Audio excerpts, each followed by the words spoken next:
Hi, good afternoon. I'm Albert. These are vlogs about nothing. And so today I want to talk about ghost kitchens and how they directly impact people and how sometimes even business owners get negatively impacted by them. And so in case you don't know already, a ghost kitchen is a place that serves you food under the guise of another restaurant's permit, right? And so most famously, the biggest ghost kitchen I'd say in this country is like Beast Burger, and I love Mr. Beast, and I love Beast Burgers. I've had them actually, but they don't come from like brick and mortar stores, right? Often they'll come from like a trailer, a food trailer, or a food truck, or a commissary, and it's a good way to start getting into the food game. But I'd argue that because of the lack of control and the ease of convenience or access to the consumer, which is a good thing, right? But again, it's more of like an intro kind of a thing. Like, how many of us would love to see actual Beast Burger brick and mortars, right? Like, those would fly off, and hopefully the dude's got that plan in the future, because I know I'd frequent that. But again, going back to that as the biggest example of what a ghost kitchen is and how often maybe you even utilize them without you knowing. And so, link in the description below to this other young cat that I found that did this whole sort of expose on ordering food. And in his locality, just to give you an example, on Uber Eats, there were 44 restaurants using the same address with essentially the same menu.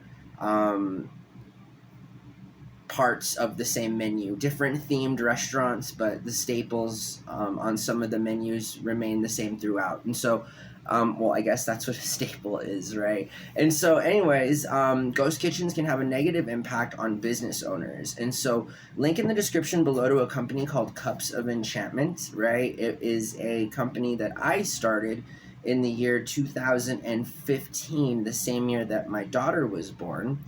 Time just does fly, right? And love you, Valentina. She'll be 9 this year.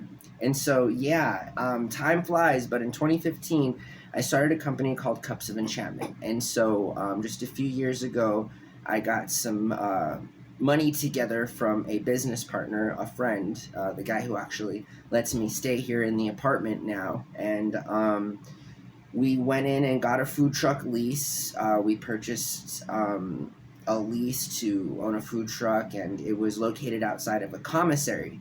And this was in Mesa, Arizona. And shout out to my boy Kyle out there for being the complete worst person I've ever met in my life, and completely taking advantage of not only myself but my business partner, the locality, the community, and thereby making things a lot more difficult than they should have been. In terms of, I've been a staunch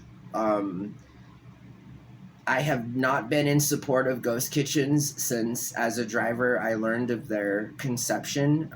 Again, as a business owner, somebody who has paid many, many thousands of dollars in fees and taxes and permit costs and things like that, it's kind of like a slap in the face when somebody can rent an old restaurant and then put multiple concepts within that same restaurant under one license, right? And because of common sense, a lot of times the food that you go to and the places you know are going to be good are vetted, and they've been in your community for a long time. You kind of maybe know more or less the staff.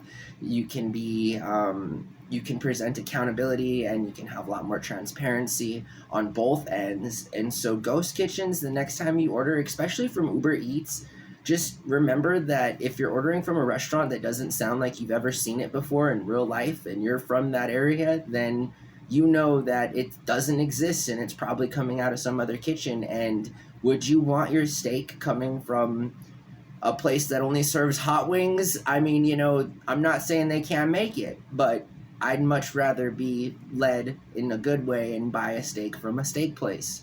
All right.